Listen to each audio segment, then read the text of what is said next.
Buenos días, gracias por la invitación. Es un placer poder estar aquí y compartir mi perspectiva, o nuestra perspectiva. Bueno, voy a intentar problematizar un poco. Y lo primero que se me ocurre es mediación artística, mediación cultural. Hablamos de lo mismo, hablamos de cosas distintas. Vamos a ir viendo. En Barcelona llevamos... yo empecé a trabajar en la Universidad de Barcelona en el año 2004, hace ya 19 años, y desde entonces vengo desarrollando una línea de docencia y de investigación que pone en relación lo social, las problemáticas sociales, con las artes. Bien, entonces nosotros hemos acabado hablando de mediación artística.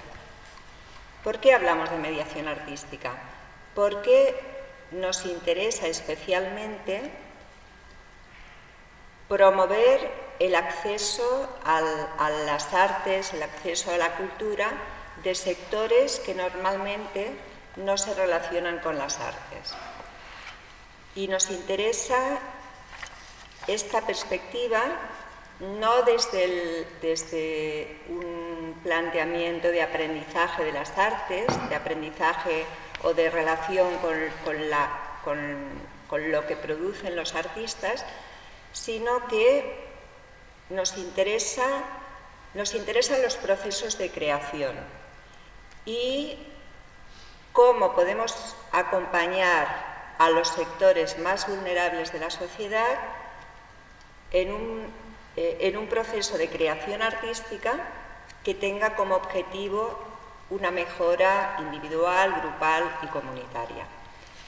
Entonces, en ese sentido, hemos optado por mediación artística.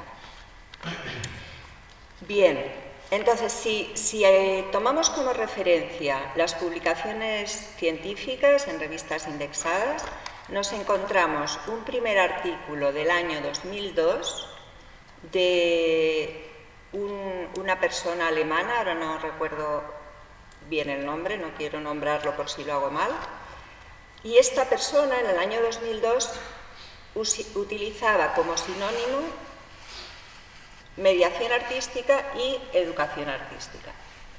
Bien, del 2002 al 2010 no se publica nada con estos conceptos. En el 2010 yo publico un artículo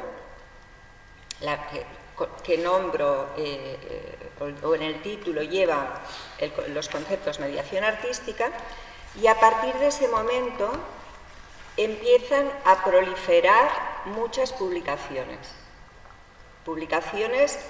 que hablan, escriben, ¿no? Explícitamente sobre la mediación artística. Entonces, lo tengo muy fresco porque con una compañera acabamos de hacer toda una revisión, una investigación sobre el concepto y cómo ha ido evolucionando. Entonces, en esta investigación nos encontramos con algo que ya intuíamos, y es que en el contexto iberoamericano, la mediación artística se está desarrollando en dos líneas. Que ahora os explico qué líneas son. Dos líneas que inicialmente iban muy separadas y que desde el año 2014, o sea, del año 2010 al 2014, estas dos líneas transcurren de forma paralela, sin contacto. A partir del 2014 se empiezan a trenzar estas dos líneas. ¿Cuáles son? Pues por un lado sería esta línea que habéis presentado vosotras especialmente, que es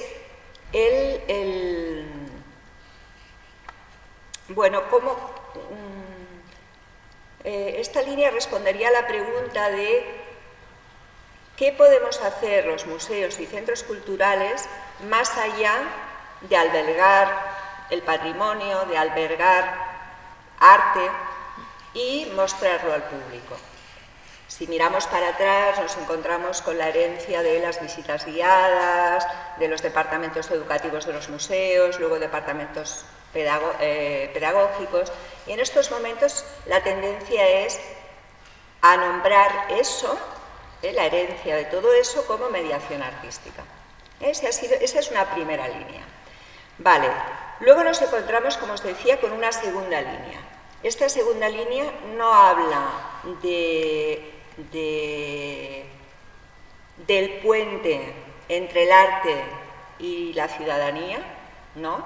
Sino que, y es en la que yo estoy trabajando especialmente, hablamos de procesos de acompañamiento a personas en grupo, siempre trabajamos en grupo, acompañamiento a estos grupos y a comunidades con objetivos de transformación, de mejora social, de mejora de la convivencia, para la cultura de la paz. Entonces, como os decía, estas dos líneas hasta el 2014 transcurren paralelas y desde el 2014 cada vez están más trenzadas. ¿Por qué? Pues nos parece lógico. Por un lado, pues porque los museos y centros culturales cada vez están más interesados y se preguntan cuál es la relación que pueden establecer con sus comunidades, con las comunidades que los albergan. ¿Cómo pueden promover que las personas del barrio se relacionen con estos centros? No solamente el turista que llega o las personas que habitualmente vamos a los museos, que estos públicos ya son fieles, ¿no? Sino qué podemos hacer para que el barrio, las personas del barrio, crucen esa frontera que es la puerta. ¿Qué relaciones se pueden establecer con la comunidad? Por otra parte, claro, nos encontramos que en la otra línea de los proyectos de acompañamiento a grupos y comunidades, estas personas desarrollan procesos artísticos. Los acompañamos con unas metodologías determinadas a desarrollar proyectos artísticos. Pero ¿qué pasa? Que utilizamos también las referencias que albergan los museos, las producciones de los artistas. Entonces, estas personas que están participando en estos proyectos también acaban interesándose por lo que hacen los artistas. Y empezamos ahí a acercar estas posturas. Bien, entonces, desde mi punto de vista, las políticas culturales y la gestión cultural pueden albergar grandes desigualdades sociales. ¿Por qué? Pues porque podríamos preguntarnos qué se programa, para quién se programa, cuánto cuesta eso que se programa, cuánto nos cuesta a los ciudadanos entrar a un museo, ir a un concierto, ir a un teatro. Entonces, desde mi punto de vista, lo que se programa muchas veces deja fuera a grandes sectores que no acceden por una cuestión económica y porque les parece que las producciones artísticas son algo que no son para ellos.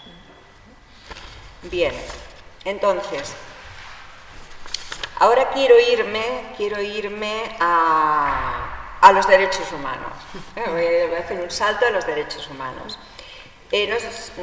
Imagino que sabéis que en el año 2009 el Consejo de los Derechos Humanos creó una figura que es el experto independiente en la esfera de los derechos culturales.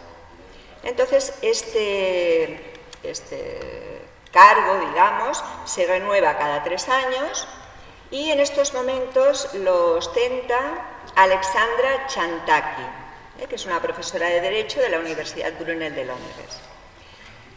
Entonces, esta persona, en su mandato, pone especial atención en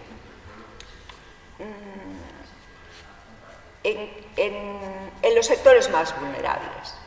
Ella dice que es necesario la promoción, os lo leo literalmente, es necesaria la promoción de las condiciones que permitan a todas las personas, sin discriminación, acceder, participar y contribuir a todos los aspectos de la vida cultural de forma continua. Entonces, claro, ya no habla, desde los derechos humanos no estamos hablando solamente de consumir cultura, de consumir arte, sino que se está hablando de contribuir, o sea, las personas podemos entenderlas y debemos entenderlas también como productoras de cultura. Bien, dice Chantaki, la cultura es mucho más que la suma de productos. Es un proceso y un estilo de vida. Impregna todos los ámbitos de la vida y es tan esencial para la experiencia humana como el aire, el agua, el refugio y la seguridad. Es lo que define al ser humano como tal. Mediante ella, las personas asignan un significado a su existencia y comprenden su entorno humano, natural y creado, tanto individual como colectivamente. En la cultura se plasman las respuestas que dan los seres humanos a las grandes pruebas de la vida, como la vida, la muerte, la paternidad, la infancia, el paso del tiempo, el paso de la niñez a la adultez, el envejecimiento.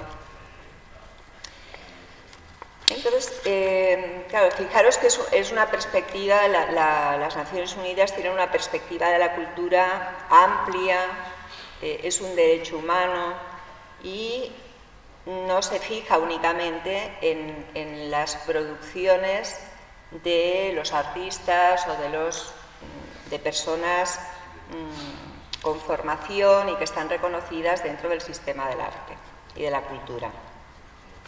Luego también Chantaki señala en su discurso cómo el acceso a las artes y a la cultura promueven el empoderamiento de la ciudadanía. Esto es un tema importantísimo. Queremos a consumidores pasivos de cultura o de lo que sea, o trabajamos para una ciudadanía más autónoma, empoderada. Bien, entonces, desde mi punto de vista, la mediación artística es una forma eficaz para promover el acceso a la cultura de estos grupos más vulnerables y para trabajar para la democracia cultural. Entonces, yo creo que estos encuentros que se van dando entre estas dos perspectivas que os decía al principio de la mediación artística, es necesario que sigan creciendo, porque los mediadores artísticos que trabajamos con grupos estamos trabajando con herramientas artísticas, estamos acompañando en procesos de creación. Los museos se interesan también por esta mirada hacia lo comunitario. Entonces, yo creo que de aquí en adelante vamos a ir creando cada vez más lazos, cada vez más vínculos, cada vez más proyectos conjuntos, y que todo esto es para trabajar para el desarrollo de los derechos culturales y de la democracia cultural. Muchísimas gracias.